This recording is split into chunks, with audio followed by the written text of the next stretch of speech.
Got it.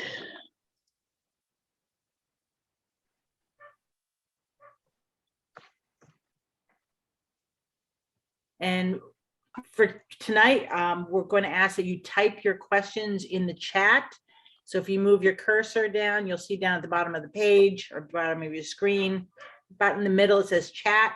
You click on that, and then you click on the where it says everyone, and you click, and you can type your question. I'll go ahead and field those for our speakers, and then we'll do it that way. It seems to work very well. We ask that you don't just blurt in to ask questions. Please go ahead and type them in the chat. So we can go ahead and get started. My name is Jennifer Fimble. I'm the Dutchess County Agricultural Navigator. I'm also a Cornell Cooperative Extension Senior Resource Educator for Agriculture. And this evening, this is our third of 5 programs in the Farming in Dutchess virtual series. Don't forget to sign up for the one that's on November 9th. It's on ag education in our schools and how you can get there or how you can help get a superintendent on board with you. But tonight, it's all about the land conservancies and getting your property if you're interested in purchase of development rights, the programs that are available, fundings that might be available. And so I'm going to go ahead and turn it over to, before I go any further, if you're with a town and you require an email that proves that you were on this evening's program, just shoot me an email. It's jlf20@cornell.edu. And I think that's what you got as a message when you signed up. And just ask for an email. I'll go ahead and forward it to you. We do not offer continuing ed credits, but some towns are accepting these as part of their continuing ed credit program. So just shoot me an email if you need that for your records and for your town. And without further ado, I'm going to introduce Becky Thornton. She's the Executive Director at the Dutchess Land Conservancy, and she's also on our County Ag Advisory. And so welcome, Becky. You're muted. There you go.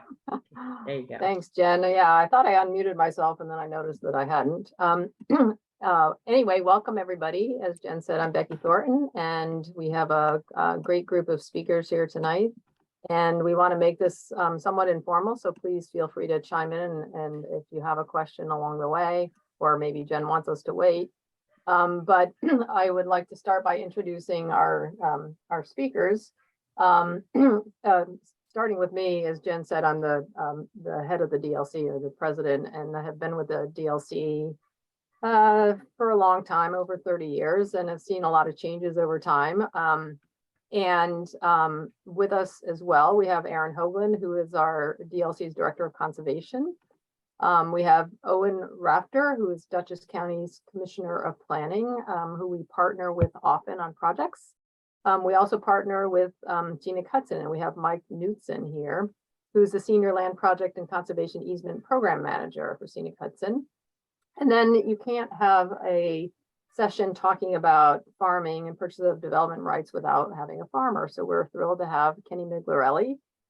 Ken is a Dutchess County fruit and vegetable farmer who protected his farmland through purchase of development rights, both with the DLC and with Scenic Hudson. And so with that, I think we'll get started. First of all, I should welcome you all. It's great to see so many people joining this webinar, and also I see many names that I recognize. So we're very thrilled to have you with us tonight. So I'm going to just start off with talking about a little bit about what purchase of development rights are. And so many years ago, as I said, I had a long history with the DLC.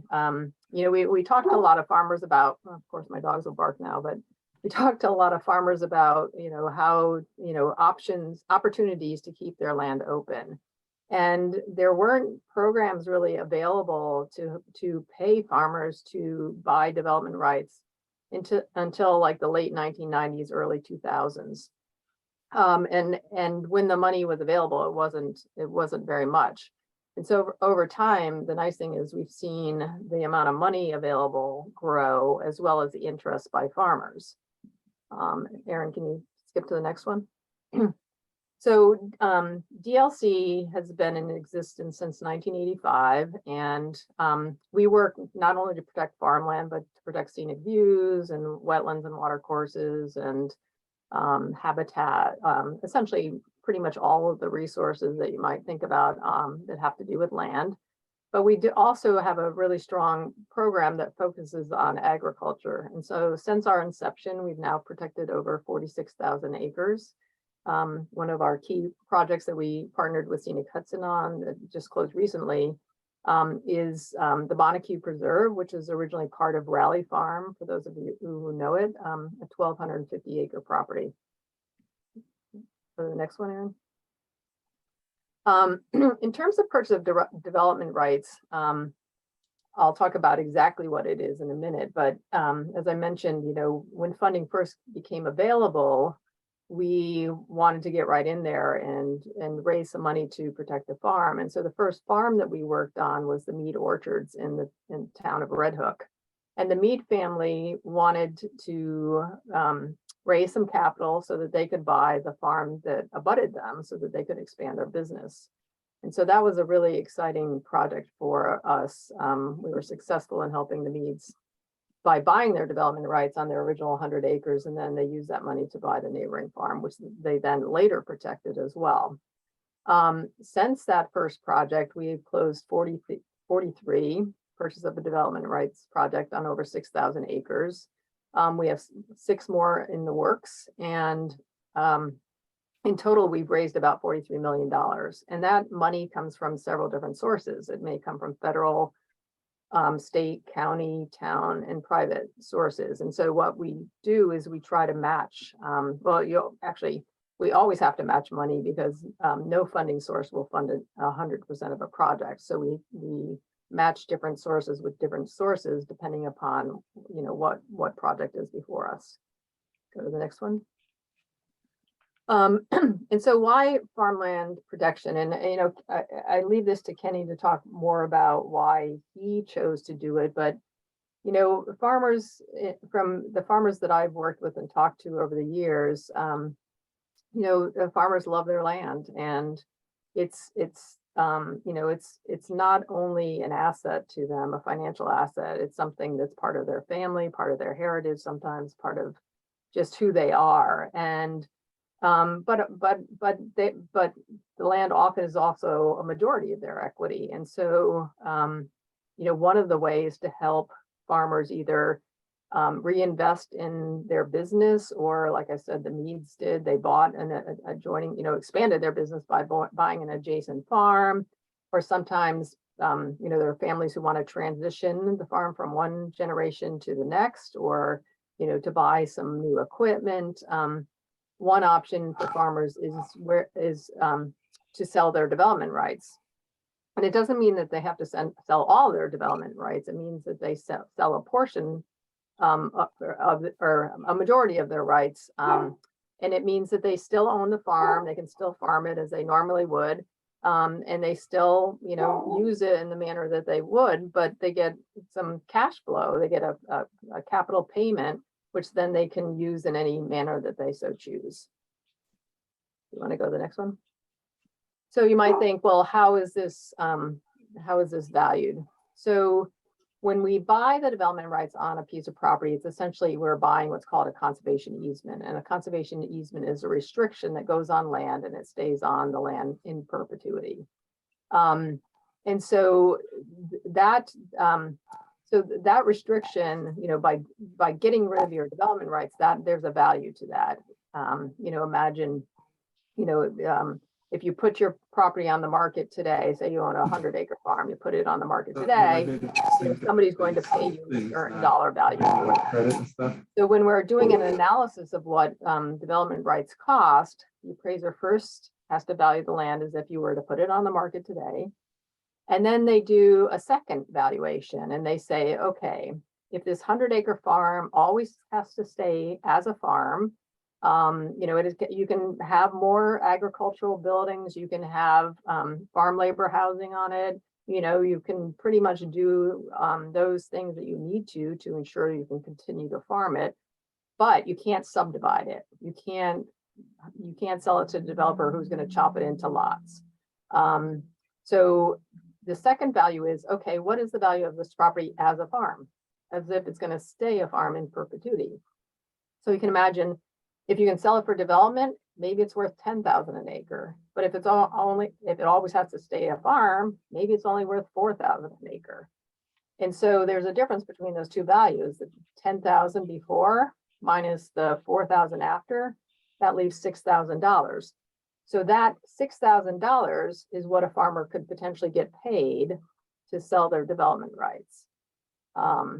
And so that's how, and again, as I mentioned earlier, it can be used in whatever manner the farmer or farm family would like. And sometimes it's actually also used to, I didn't mention, paying down debt. Go to the next one. Okay, and so now I'm going to turn it over to Erin, who's going to talk about the process. Great, thanks, Becky. So yeah, as Becky mentioned, my name is Erin Hoagland. I'm the Director of Conservation for the DLC.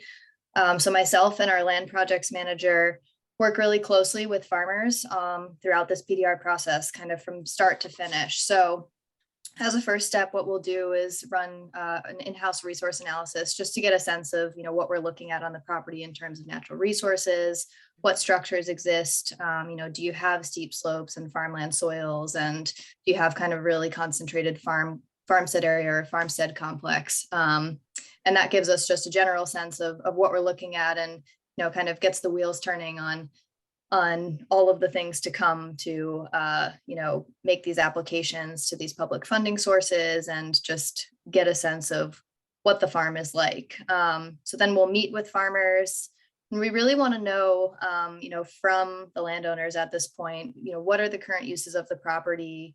What does the operation encompass? Obviously, what type of farm is it? Are you a cattle farm, crop farm? Where are you selling your product to? Who buys from you? Do you have a CSA? Do you have farm markets or an on-site farm store? And kind of, how the operation is tied into the overall agricultural economy of the area. Also really good to know about the history of the property. We really just want to have a full picture, especially including, your future plans. Do you have a next generation to pass this farm on to? Do you have children or grandchildren who are interested in farming and will likely take it over? Or maybe you're interested in, making the farm available if you don't have a next generation. Maybe you're interested in working with, a young and beginning farmer to get them established with a long-term lease and then a plan to own the property in the future. And so this kind of, again, just gives us the full picture to then convey that to our funding sources and, give them an idea of what they're protecting and what the importance of protecting these farms is.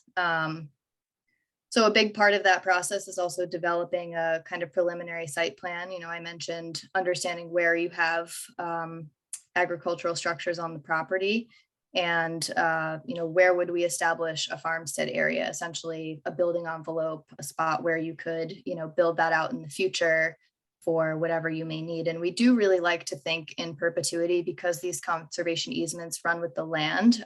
We don't know what the future of farming is going to be like, and so the agricultural conservation easements really are aimed at flexibility for farmers, long-term ag viability. We don't want you to be so restricted that, if you needed a lot more than what exists on the farm today, that you wouldn't be able to, build more agricultural structures in the future. And as Becky mentioned, in terms of acquiring an appraisal, all of these, the site planning and easement terms that we're negotiating, for example, if you have a 400-acre farm, are you deciding that you want to extinguish subdivision rights for that entire property and say it can, only remain as a 400-acre farm forever? Or, maybe you want the right to subdivide that into two smaller farms. 200-acre farms is certainly sufficient for, slightly smaller farm operations, still quite a large farm. And so all of those details kind of get summarized, and we provide that to an appraiser, a qualified appraiser who's familiar with value and conservation easements. And that helps them make that determination of, what is your value of development rights? What is the amount that the DLC or another land trust would be seeking from those funders in order to pay you, that value at the closing.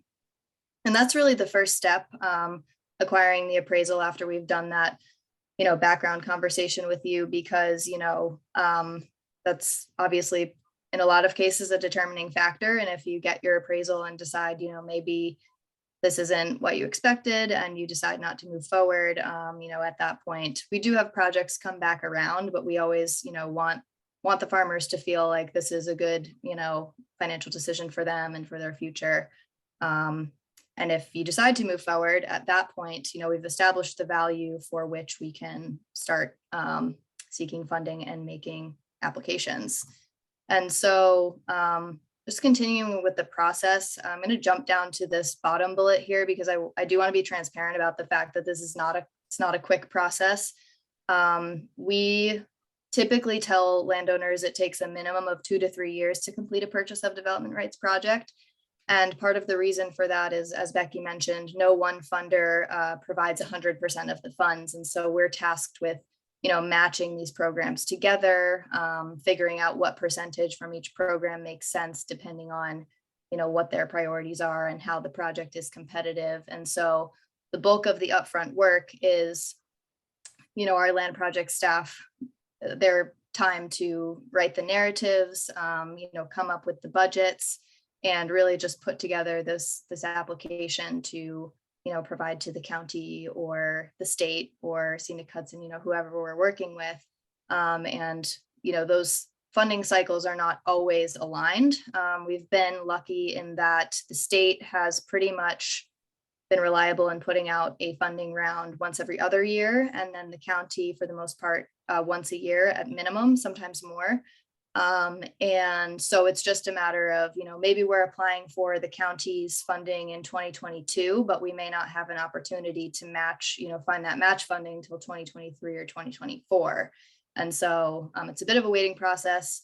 Once we receive notice of award from all the funders, so we know we have the full funding in hand, at that point, we're pretty much ready to move on to the, due diligence work. So the land trust is commissioning surveys to get an accurate boundary and legal description and accurate accounting of the acreage if there's any discrepancy, ordering title work, working with the appraiser to update, at least in our case, that previous appraisal, and making sure it really reflects the more final conservation easement, has the accurate surveyed acreage, and working through anything that may come up in title, if there are mortgages or other liens that need to be subordinated or released and worked through with the title company.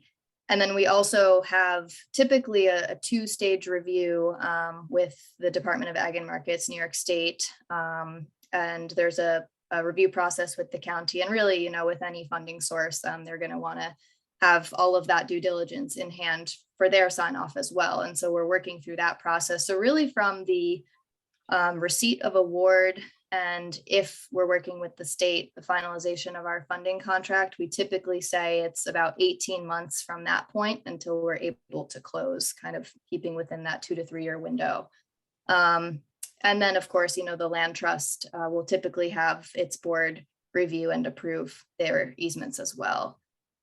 And then at that point, we're working toward scheduling a closing at which all of the documents that we've all been reviewing over this couple years comes together. There's a lot of signatures, and we're able to, hand over that check for that purchase of development rights to the landowner. Then the easement is recorded, and then the DLC has a perpetual relationship with that landowner and successor landowners to monitor the easement. We typically do an aerial monitoring, so we fly over by plane annually, and then every year or once every other year we'll do an on-the-ground visit just to make sure that everything is in compliance with the terms of the conservation easement and with everything that was agreed to between the two parties. And so, just to go over some of the priorities for some of these funding entities, overall, we're talking about farmland protection, right? So it's about viable agricultural land. That's really what we're looking at. I will say that, high quality farmland soils are always going to be at the top of the list. What coverage do you have? Do you have 100%, mixture of prime and statewide important, or is it at least 50? The state, depending on the funding round that they release, they may have different criteria for different categories. So we're always just checking against that to make sure that we, are passing muster with whatever they're requiring. The county obviously likes to see that as well. They're a bit closer to home. And so, they really oftentimes are very familiar with these operations and have already heard about them. They already know these farmers. So it's a lot easier to paint the picture of, what's an important farm operation to our local community, right? As opposed to the state where they're looking at things from, the southern tier to Adirondacks, all across the state. So other important points are, is it in a critical mass of active farmland? Is it in close proximity to other protected lands? A lot of times if there's a tightly knit farm community, those farmers are leaning on one another. For example, here in Red Hook, we have a real critical mass of farmland, and that is nice to really build upon that and create a contiguous area of protected farms. I mentioned a meaningful, successful farm operation with a plan for succession. That's not always such a sticking point, but it does come up depending on the funding round available. They will look at things like evidence of development pressure. And so, we're located in the Hudson Valley, right? We certainly see development pressure, and we demonstrate that to our funding sources. Up until a certain point, this process, is a private one, the DLC, and I'm sure other land trusts, when we're working with landowners, it's just between the landowner and the staff that are working on the project until it has to go to our board. It does become a public process at the point that we are making presentations to, maybe the county planning board. We, on some occasions, have to go to the town for endorsement. For state projects, they have to endorse the project. And, we generally demonstrate that it falls in line with the goals of the comprehensive plan of the town, is helping them achieve, farmland protection goals, which is pretty common across the municipalities in Dutchess County. And we will go to the planning boards to request a letter to basically back up our claim that there is evidence of development pressure on these properties. And so that's where this kind of comes into play. And we're, again, just demonstrating how it falls in line with those public policy documents and public plans and goals for municipalities and for the county. Just to run through, I think Becky mentioned the number of farmland protection funding sources. So there's the federal ASAP Conservation Easement Program. It's the Agricultural Conservation Easement Program, they call it. New York State Department of Agriculture and Markets, that's the FPIG, they call it, Farmland Protection Implementation Grants, and that's the round that comes out once every other year. Dutchess County has their Partnership for Manageable Growth program, and Owen is going to talk more about that, but the DLC has been really successful in matching state and county funding on a lot of projects. And then some municipalities do have farmland protection or open space funding. I know that the town of Red Hook has contributed to a number of projects. They have a community preservation fund, and some towns do have open space bonds. I think the town of LaGrange did at one point, and they may actually be working to bring that back. So, even if we end up, maybe we still work with the state and the county, or, federal, try to limit project partners to a certain extent just because of all the, review I mentioned. But, sometimes a municipality can kick in, maybe a little bit of funding just to make us whole and get you the full amount of the development rights. And then, as Becky mentioned, we've done a lot of work with Scenic Hudson. They've been a great partner, project and funding partner, have done a lot of partnering on farmland protection in Red Hook. And so they're a great source and partner as well. I'll just go over a little bit of the nuances of the site planning, just some things to be aware of if anyone is interested in purchase of development rights. And I will preface this by saying this is mostly when working with the state. There are some pretty strict criteria for the Department of Ag and Markets, what they're looking for. Generally speaking, again, we want it to be flexible for farmers. So we establish a farmstead area such as this one here in red, which you can see encompasses the existing structures and allows a lot of room for additional expansion in the future. We don't want to establish something that's, 2 or 3 acres in size and isn't going to support the farm long-term. But we also do want to, try to keep off of farmland soils. You can see in this case, this farmstead area was located on farmland soils, because we already had the farmstead complex here. It has a lot of road frontage, which makes it accessible. If you have a farm stand, there to be a CSA on this property so people can come right off of the road and visit the farm. And obviously back here, there weren't a lot of farmland soils, but you're nestled right between 2 streams on steep slopes. So these are some of the things that we're looking at when trying to formulate a land plan. And then just, a couple other things to be aware of is that we may establish, in some cases, a resource protection area if there are any critical habitat or, wetland resources or streams, just to kind of prevent any disruption of those areas. That's not always required, but something that may come up. And just to allow for additional flexibility, sometimes there are rural enterprise areas, which are a little bit different from a farmstead area in that they don't allow primary residences, but, maybe you have a farmstead area that's way far up the road and you want the right to have, a farm stand or some other de minimis commercial activity in a different area. We could establish a rural enterprise to achieve those goals. And then another thing that, we typically try to shy away from is any exclusion of the farm property or leaving parts of the farm out of the conservation easement.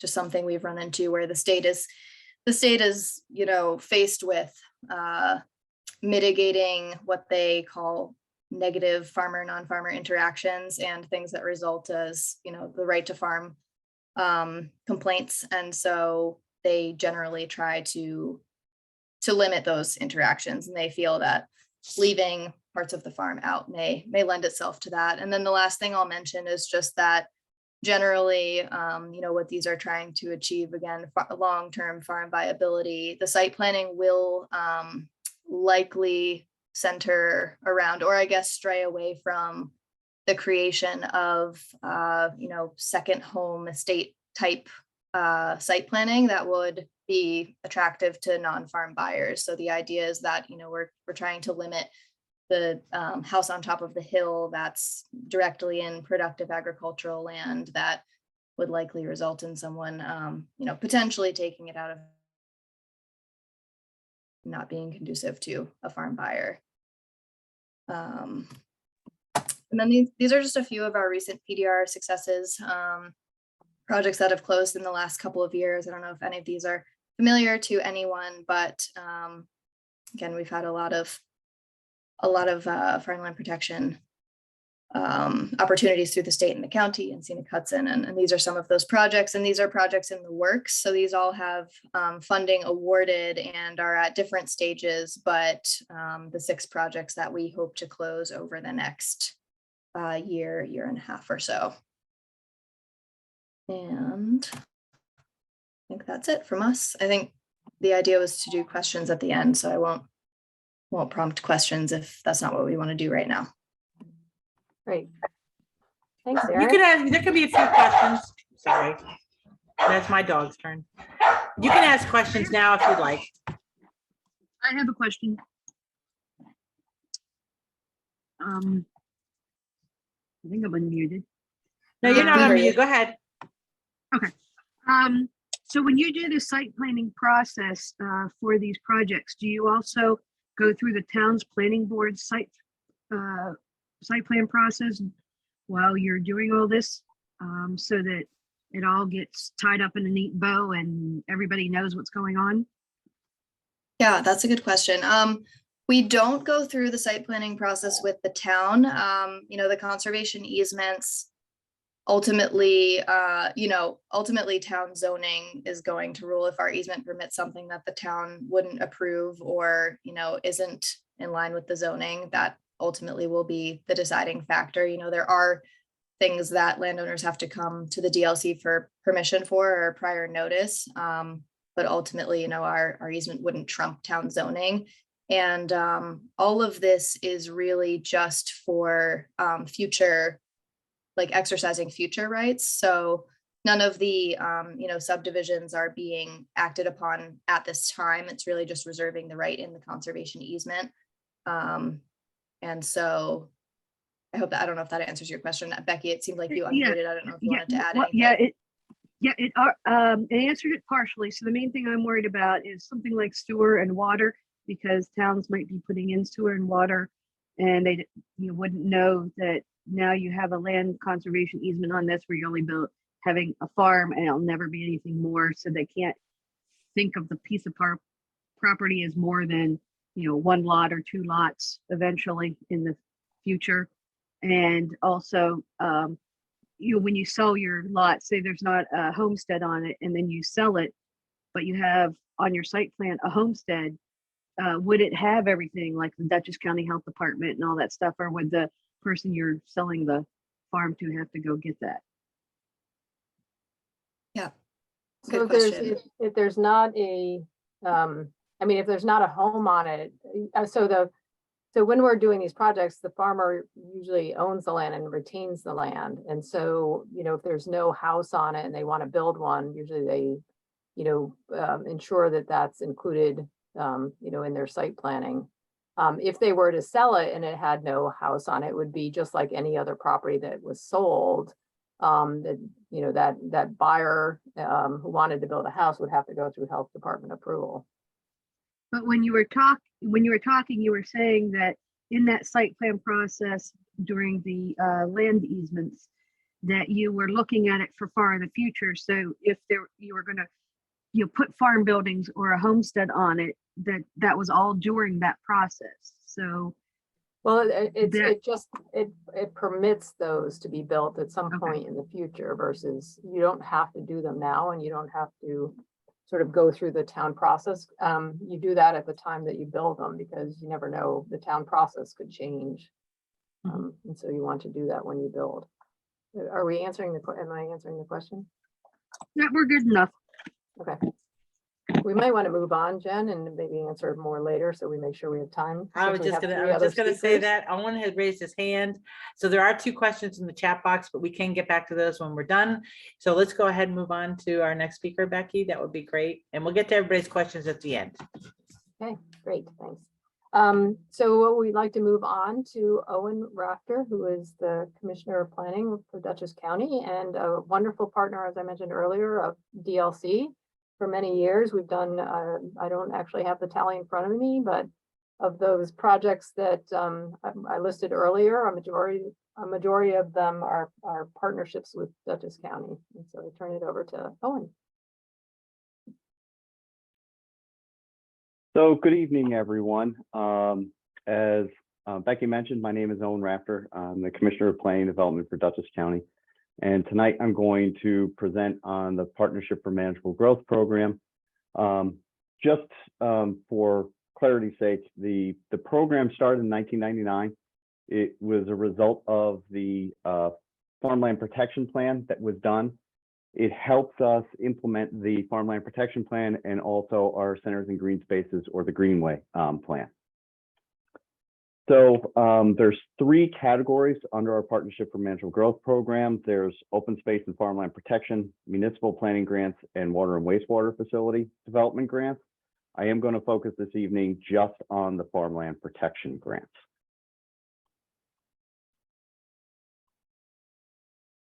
So some highlights from the plan itself. It's been in existence for 23 years. We've funded it through 11 different bonds with $14.1 million to date. We've completed 37 projects, 8 have been awarded, so there will be a total of 45 projects upon completion. And that will result in the preservation of 6,321 acres. That is farmland and open space preservation. So our open space and farmland protection plan essentially will allow up to 50% of the cost of a project. That can be either through fee simple, development rights, conservation easement, And that is just on the land value, the transaction costs, and stewardship endowment, which allows typically the conservation agency to ensure that it stays in that state going into the future. So some of the highlights from the farmland and protection plans I just wanted to go over. When you look at these are for new projects only. So you can't go back in time and try and apply for a project that's already been done. If you're adding on to an existing farm or putting a conservation easement where one didn't exist, you could do that. So it can be a combination. The lead applicants, they are typically land conservation agencies such as DLC or Scenic Hudson, but we have seen other not-for-profits and or municipalities approach us in the past.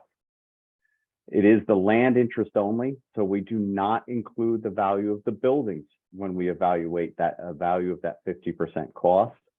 And as Erin mentioned in the past, in her slides, excuse me, it is based on a qualified appraisal of the property. That appraisal must be within 3 years of the closing date. And we do go back and during the process, if there's been a lot of volatility in the market, we do sometimes go back and ask for an updated appraisal to make sure we're getting the property right. We do place a conservation easement on the property that allows and establishes the rights and what can or cannot happen. We've talked a little bit about what is doable within the different areas of the property. This is all in preparation for future growth, especially if it's an agricultural use. So they may have a development area where agricultural uses, if the property owner goes forward, wants to do things. So if they want to add a barn to the property, it would be in that envelope, but they would have to approach the local municipality and go through the development process, depending on what it is, to get those approvals. It does not give them approval to do those things. They still have to go through the local approval process. We do allow bargain sales, if that can be a component of it. And for a farmland preservation project to come before the county for PMG funds, it has to be within a municipality that is part of the Greenway Compact. That affects all of the communities in Dutchess County. At this point, the only community that has not joined on is the town of Stanford. So when the planning board, the Dutchess County Planning Board, receives these applications, they review it for 4 main criteria. Its agricultural significance, the local and regional support, how well it protects resources, and the development pressure of the properties within. So these are the 4 main criteria. There are 19 subcategories within that. So in agricultural significance, for instance, is it mentioned in the farmland and protection plan? Is it clustered around other agricultural uses? Will it provide for a grouping of these projects to provide protection for other ones next to them? For resource protection, does it have scenic, does it have water quality? And development pressure, particularly, I would say 2000s, 90s, there was a lot of intense development pressure where farmland was being converted into single family residential. So in areas where that was coming to be and there was pressure on these farms to transition into that, a benefit or a showing of that occurrence would be a point that the planning board would look at, say, this is something that we want to preserve to keep it in that farmland. One of the things I will say over the past 5 years or so, the economic viability of the farming has become much more of an importance to the planning board and the county in general. So it's less about the scenic vista, but how these funds would be used by the landowner to continue it in active agricultural production and increase its economic viability long term. So that's been a criteria that's been looked at more heavily by the planning board in their review of these projects. This is a typical timeline for the applications in which we do it. This can change from year to year, but typically we release the application in May. There's a potential list of projects that are due to the planning board in July, at which point we also set up field visits for the planning board members to go and look at it before they see the actual applications. The applications are then due to the planning board in September. They complete their review through October and November, and typically we try and announce any awards in December of that year. As Erin mentioned, once the award is made, there is still a lot of work to do. It's usually a combination of different funding sources, and we work with the applicants over that time to progress to closing.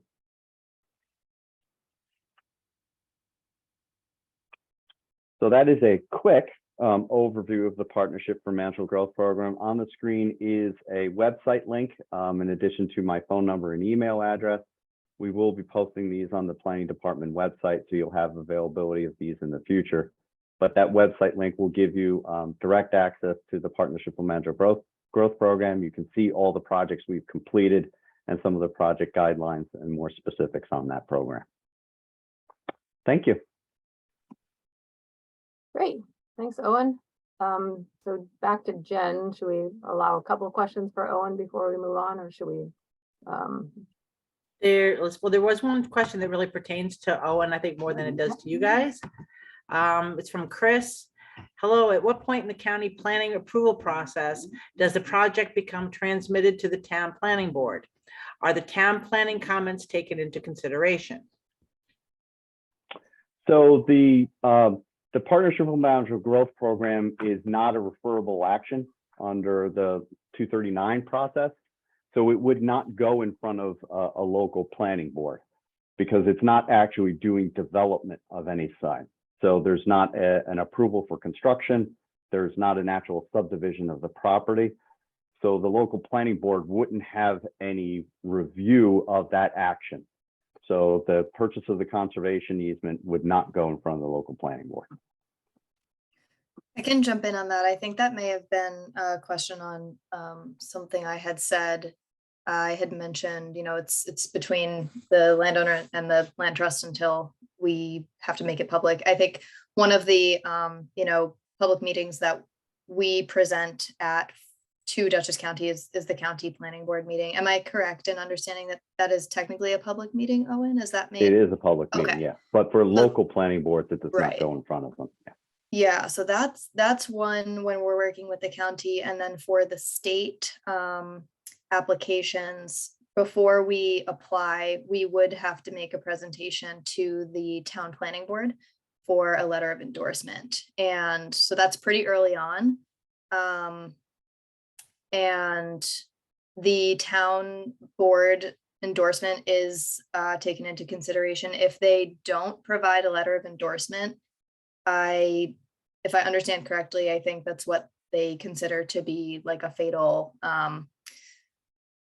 flaw, for lack of a better term. And I don't know that we could make an application if the town didn't support the project. For the planning board, we're just asking for that evidence of development pressure. So it's really just quantitative information about, building permits and recent development in the town. So that's a little less, holds a little less bearing, but we do need both letters. Hope that helps. And Chris writes, thank you. Yes, the question was in response to what Aaron had mentioned. And the only other question that was in the chat box so far, well, this one that just came up. How do you define farming? And I think that came up with during Becky and Aaron's conversation. Yeah, So I can. Okay, go ahead, go ahead, Erin. Becky. Oh, I was just gonna say, in terms of the easement, we are using, it's not a full state template, but it's an agricultural easement that has state language in it. And they define agriculture, they kind of have a bulleted list, and it's essentially producing crops, livestock, and livestock products for the use of the property as a farm operation. And that's tied to the Ag and Markets Law definition, which is quite long, but I could put it in the chat or email it if that would be helpful. But it is tied to the Ag and Markets Law, just because the interpretation may change over time. So it's not pinned down in the easement in perpetuity, but rather tied to what Ag and Markets is considering a farm operation. Sorry, Becky, to cut you off if you wanted to. Oh, perfect. Great. And then there was last one, Jessica wrote, how does zoning work into this? For example, if the land is zoned residential, but is a large open space, would it have to be rezoned before applying? So no, it does not have to be rezoned. It just means that the easement actually,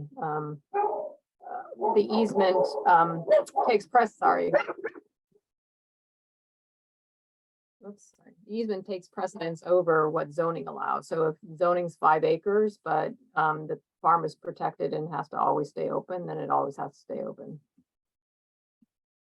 The underlying, and essentially the underlying zoning can stay the same, but but the easement restricts the land, so it can't be subdivided.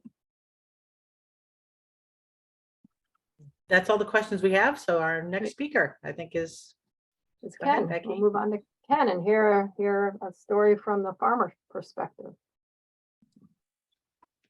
Hi, good evening. Ken Miglarelli. Little history of Red Hook. I mean, you've heard Red Hook be mentioned several times. 1995 was the first meeting with Scenic Hudson. At that time, Scenic Hudson was predominantly looking at lands along the Hudson River, and they decided to go towards agricultural land. And I was at the first meeting in Red Hook, and they were looking at 4 locations in the valley. And I guess myself and other people were instrumental in having them start in Red Hook. So in 1998, 7 farms totaling 1,000 acres preserved their farms. And since then, because and Red Hook, what Red Hook has, which a lot of other towns may not have, but we have great farmland soils here. There's an array of, husic, sandy, gravelly soils. We have upland ground, very conducive to fruit production. So since then, the town floated a $3.5 million bond, and then we did the preservation fund that Aaron mentioned. So every home or property sold, 2% goes into a fund above the Dutchess County median price. And because of that, we've received town money, county money, state money, and federal money. So basically, it's snowballed in the right direction, because when the county or the state or the federal government looks at projects, they want to see what the town has done in the past. And we've been very proactive in preserving land. And now I think we're over 5,000 acres in the township of conservation easements. I currently own 3 farms, and I work with Scenic Hudson and DLC on these properties. So that's a little history for Red Hook. When you're putting a conservation easement on, as a farmer, and my experience has been, you really need to think about the future of your operation and agriculture. And like Aaron said before, you really need to look at the farmstead area, make sure it's large enough for maybe changes that might happen, or you never know what's going to happen. But sometimes down the road, some of these easements might be restrictive in a way that things have changed. So try to consider, the size of the farmstead area is very important, and the shape, making sure that it's going to fit into the operation, 10 years down the road or better. The other thing is the appraisal process. I've kind of went around with appraisers on the appraisal process. And I think a good way to handle it, because one time way back when in the early mid 80s, we were in partners on a piece of land.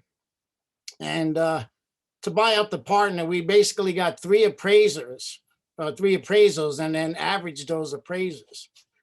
And I think it would be good to maybe do that on these projects, is have more than one appraiser, because if you had 5 people appraising the property, you're going to get, different rates. So maybe that might be something. And there was one piece of property, and the elderly couple who was putting the conservation easement, I kind of went around with the appraise and felt that it was too low, and showed them that, there was a fire hydrant at the end of the field, and that landowner, farmer, could have gotten higher density on his property with the municipal water.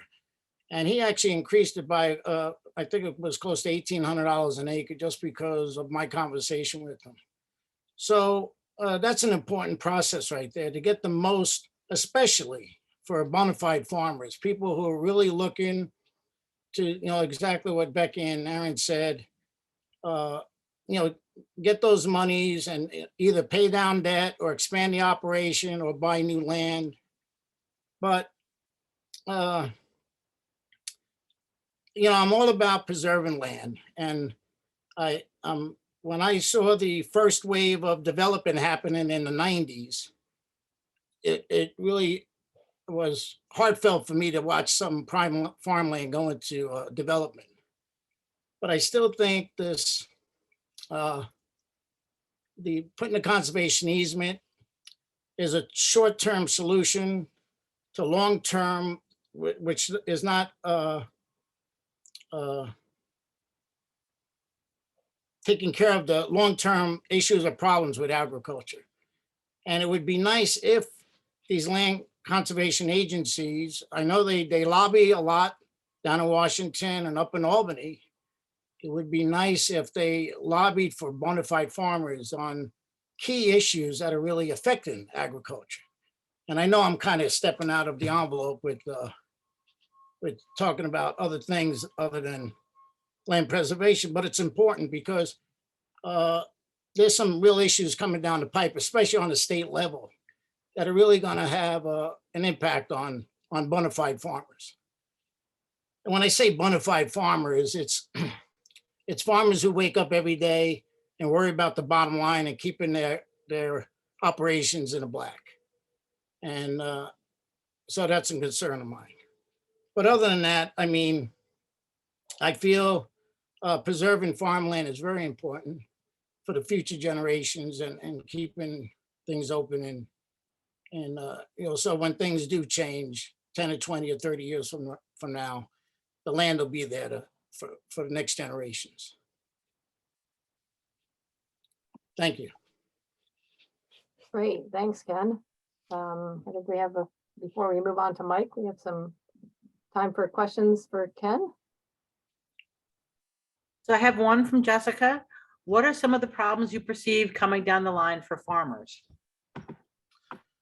Well, for New York State, the recent time and a half law they passed on farm workers, on farmers for farm workers, that's going to have a real impact on the bottom line. New York State is passing laws. That's one big thing, and along with that law is that the farm workers can unionize. So a union could come in and make changes in the operation that could be detrimental. Another one is crop protectants / pesticides. We're regulated by the EPA on a federal level, and between the USDA, the EPA, we're regulated, DEC, we're regulated heavily. And this country wants a safe food supply. But New York State takes it to the next level and they start removing some of these crop protectants and not caring what's being done on the federal level. And it puts us at a disadvantage. My market's in the city. I'm competing against New Jersey, Pennsylvania, Connecticut, and surrounding states. So when there's a flood of tomatoes in the market and my competitors drop price, my cost of production is higher than most states around. So those are two things. And then another thing, which more of a long-term thing, is the electric thing. I understand we're going to go to electric cars and it's going to go in that direction, but I think they're going to try to move it too fast. And that's going to be putting a strain on not only farms, but a lot of businesses. And I understand that, it's going to be a wave, but it just seems like it's going to take more than the 10 or 15 years that they're looking to do. So that's more of a long-term thing that I'm concerned about. Great. I hope I answered your question. And that's all I have in the chat box. Okay, All right. thank you. Thank you Great. very much. That was very thorough. All right, thanks, Ken. And now we'll move on to Mike, who's going to share some additional information with us. Great, can everybody hear me and see my screen? Fantastic. Yes, we can. Well, thank you for the opportunity to present at this virtual series about farming in Dutchess County and for your time. My name is Mike Knutson, and I'm a project manager with Scenic Hudson, and I've been with Scenic Hudson for 16 years. So I want to focus today on preserving farms, of course, and that portion of our mission, and some of the methods that we're exploring beyond just the PDR. Productive farmland is really worth conserving on its own merits, and you see here I've got a grid of 4 different images. One of them says productive farmland, but really conserving productive farmland does these other things. It feeds into preservation of iconic views of the exceptional wildlife habitat in the world-class landscapes of the Hudson Valley. So Scenic Hudson works with both independently and in partnership with various groups like Dutchess Land Conservancy to protect the vital resources in our region. And together we conserve in the valley about 20,000 acres of farmland. Much of this is in Dutchess County and really would not have been possible without partners, including Dutchess Land Conservancy, the Dutchess County Department of Planning and Development, and most importantly, the farming community. Just like Ken was saying earlier, we couldn't have done this without the farming community coming together with us and working together to find a way to make this all happen. Hey, Mike, so we're seeing your slides not sort of in full slide format. You can see part of your screen. How's that? It's better, but Much- we're still, Yeah, we're still seeing your screen, but it's still much better. I know you got it as a PDF, it looks like, instead of as a traditional slide, but that's much better. It's much clearer. Okay, was it really small or something? I'm really sorry about that. Are there? yeah, it's just not taking up kind of the whole screen. Slide. You can see kind of your computer background. Oh, interesting. With the side icon.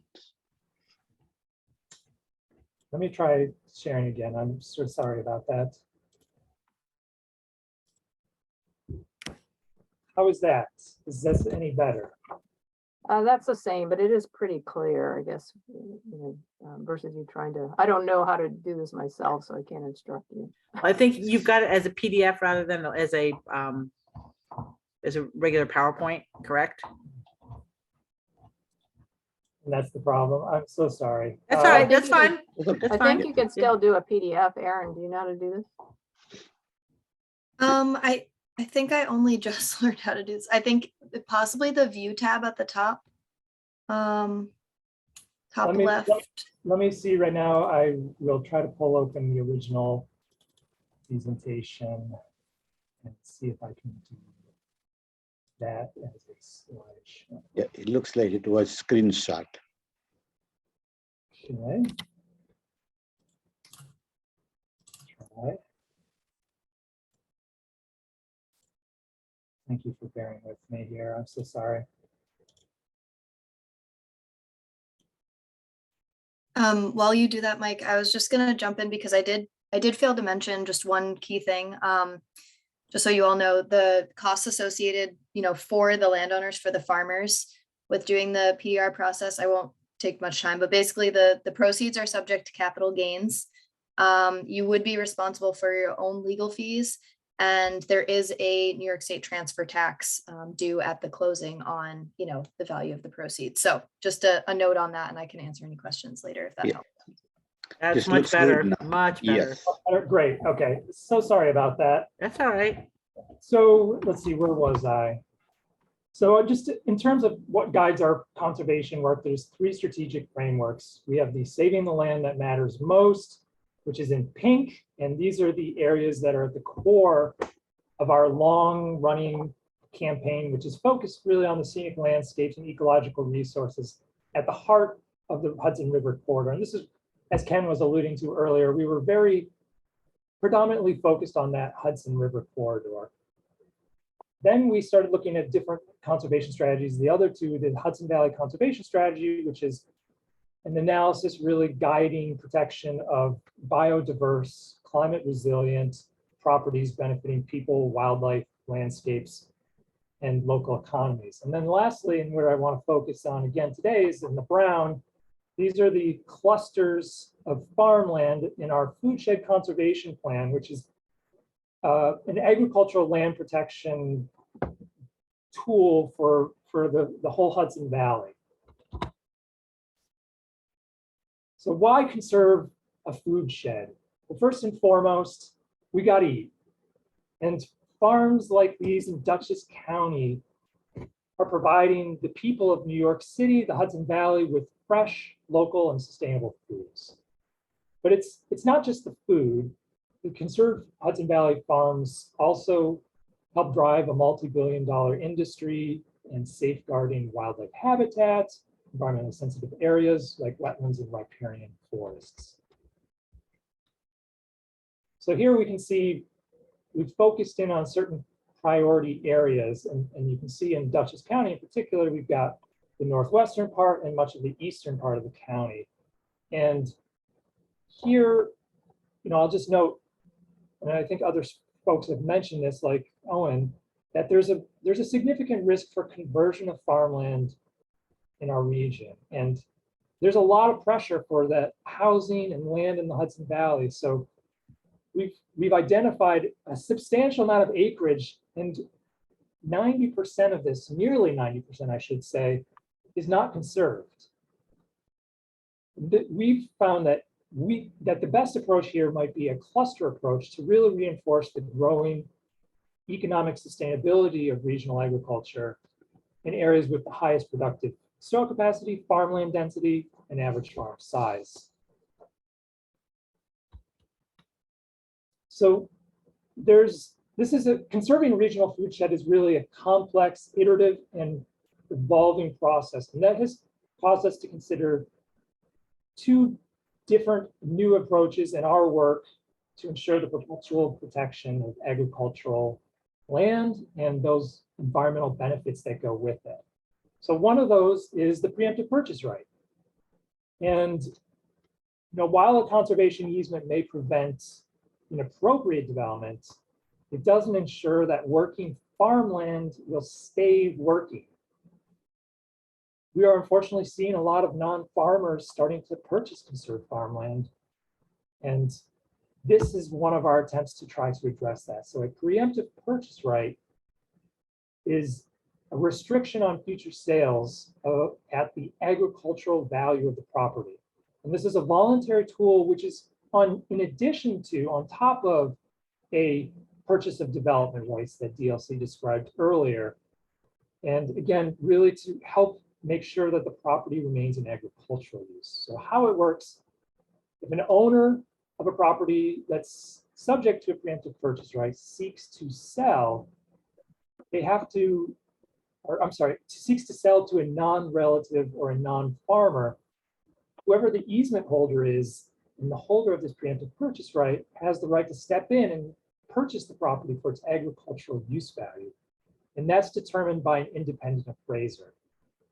If so purchased, then the easement holder would then convey the property to a farm operation for that agricultural use value.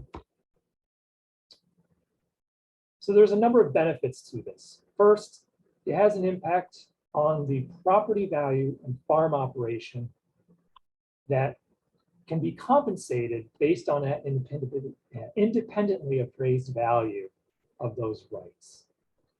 Now, additionally, by creating a right to buy at the agricultural use value, the preemptive purchase right helps to ensure that a farm remains affordable for future purchasers, which can be critical really for new and young farmers that are just entering the farm business. And then lastly, granting a preemptive purchase right will help ensure the agricultural legacy of a property will continue long into the future. So the second tool that we've been exploring in our agricultural work, it relates to regenerative agriculture. This is a new initiative with Scenic Hudson. So we're really exploring ways where we can incentivize farming and grazing practices that improve natural resources, rebuild soil organic matter, capture carbon in the soil, restore soil biodiversity, and all that while increasing on-farm yields and climate resiliency.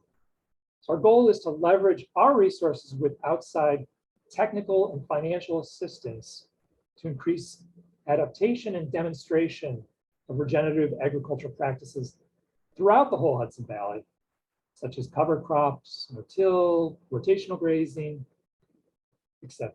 And this initiative, we're really aiming to promote carbon sequestration and mitigation techniques, find ways to qualify farms for additional state and federal funding, or even sale of credits in private markets, preserving water quality using not only conservation easement tools, but conservation planning, USDA programs, and incentive payments, safeguarding, of course, our regional food production, and then lastly, advancing local agricultural resiliency, which includes farms that support diverse communities.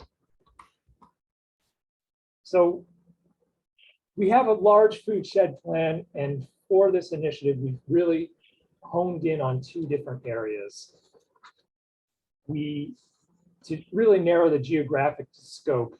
So we're looking at demonstration projects right now in the Roundout Valley, and then the Roll of Jansen Kill watershed. And I will note, you see on your screen, and I don't know if you can actually see my cursor or not, it's kind of focused on the northwestern part of Dutchess County and southwestern part of Columbia County, but we're actually on that side of the river with the Roll of Jansen Kill watershed, looking to expand actually eastward in terms of that initiative. So, we see these as opportunities to work with local farm ambassadors with the intent to really be able to identify projects that have results that we can use to demonstrate this kind of work. And what we're looking at right now are financial incentives and investments that help secure farmer commitments to adopt regenerative practices and additional natural resource protections, and also easements that are specifically structured to advance the regenerative agriculture, such as enhanced natural resource buffers, renewable energy allowances, and incorporation of a conservation management plan and practice in the world. So zooming in on one of these two areas in the Roundout Valley, so we're currently funding a project that is looking to install some fencing to protect a sensitive riparian floodplain, as well as planting some native riparian vegetation. And that's with the goal of protecting water quality. We're also working on the acquisition of a conservation easement on that project that will help facilitate transfer of the farm to a new operation, and will include some water quality protection provisions tied to a conservation plan prepared by an independent technical service provider. And then here again, you have to imagine this moving a little eastward as well, focusing in on the Roll of Jansen watershed. We're funding a project for the purchase and planting of a native switchgrass crop which will help enhance soil health and carbon storage while creating a sustainable forage crop and wildlife habitat. We're also on that same property working on an easement with a special use designation for a sensitive hydric soils on a portion of the property, with some affirmative soil protection provisions that will protect from erosion and compaction.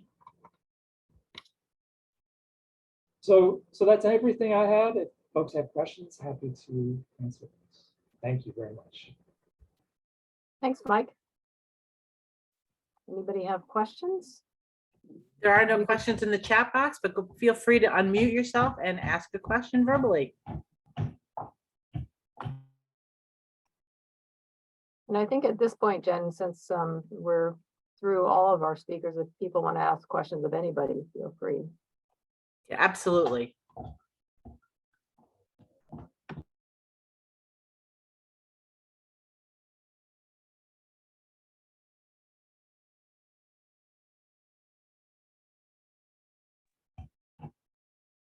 Hearing none.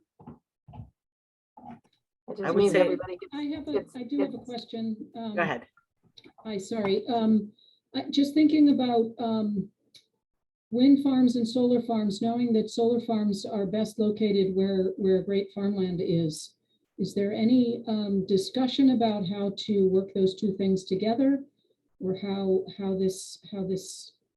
we continue to have good farming, but also look for good prime solar farm sites? Certainly, there's a lot of discussion. I don't know that we've come to any full consensus yet at this point, but there's lots of interesting, new solar designs, agrovoltaics, and I know Scenic Hudson, maybe it's a question for Mike, because I know that they're doing a lot of work in this regard. Certainly, it's, an important question. How do you balance renewable energy with the protection of your natural resources? And scenic view sheds. Thanks, Becky. I concur. I think this is not an easy question to answer, and it's something that we are also in the process of exploring. One of the challenges is that, of course, working with different funders, and sometimes different funders have different requirements for what they would or would not allow, but it is something that Scenic Hudson is certainly in the process of exploring right now. And I think we're at the moment taking on a case-by-case basis, but we don't have a kind of a set protocol for all farmland work at this juncture. But perhaps, yeah. I like to add to that, if I may. On one of my pieces of property, I've been approached by several solar companies, and it seems like 2 criteria would work because I would like to not see them put on prime farmland. And driving up into Columbia County, it's starting to bug me a little bit watching these massive solar farms going on prime farmland. But if 2 criteria, and I've talked to Ned and Becky about it, and I know it's not an easy task, but if it could be out of the view shed and on marginal land, which one of my farms is exactly that.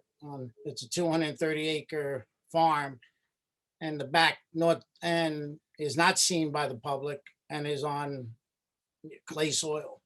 So hopefully, and I don't know if that, if somebody who is newly going to be putting a conservation easement, if that could be put onto a conservation easement if they have those 2 criteria. So that might be something to consider for future easements. Thank you. And Farm Bureau is taking basically the same policy as all of you, that, it really as little as possible on prime farmland soils and most of it on marginal soils where possible. Being realistic, we know that isn't always going to happen.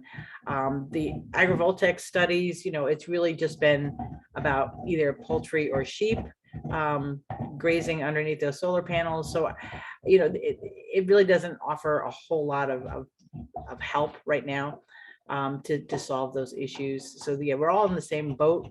I think kind of knowing we need it, but how do we go ahead and employ it without losing our farmland soils? Question for Michael from Nina. Can you provide a little more detail regarding the process for arranging a preemptive purchase agreement? Does someone else intervene if a valuable farm is in danger of development?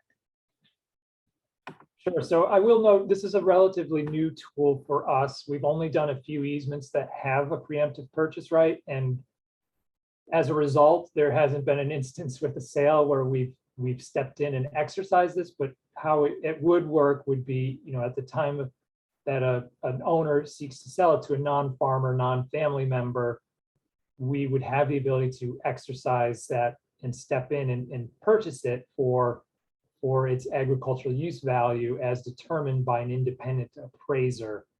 And I will add that it's something that we would have to do. If I'm understanding your question correctly, it's not something that an outside party could choose to step in and exercise it. It would be for the easement holder to do that work. So thank you. That's helpful. This is Nina. I guess my question is, how would an organization like Scenic Hudson be aware of a property that's in danger of redevelopment? Is there a mechanism for you to just be kind of keeping tabs on that stuff sort of thing, or is that something that someone reports to you?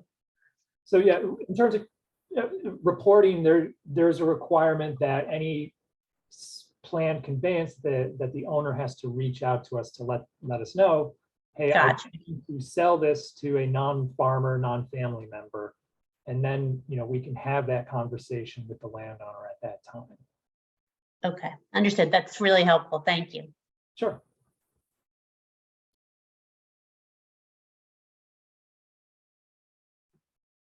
Any other questions?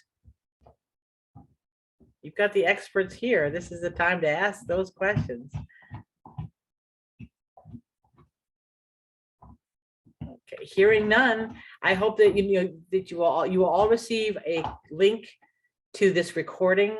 It may take several days to get it done, just because of the staffing in the office. There's only one person who could actually transcribe it into our YouTube channel. I'm not quite sure why that is, but it is. But you will get it hopefully within a week. And it will also then be available on Planning and Development's website for the county. And also don't forget to register for the Getting Agriculture in Your School Systems. That's part 2. We did that part 1 last year, but I think it's really relevant to what all of you are listening and doing and trying to get done. So I would hope that you'll listen to that one. It's November 9th.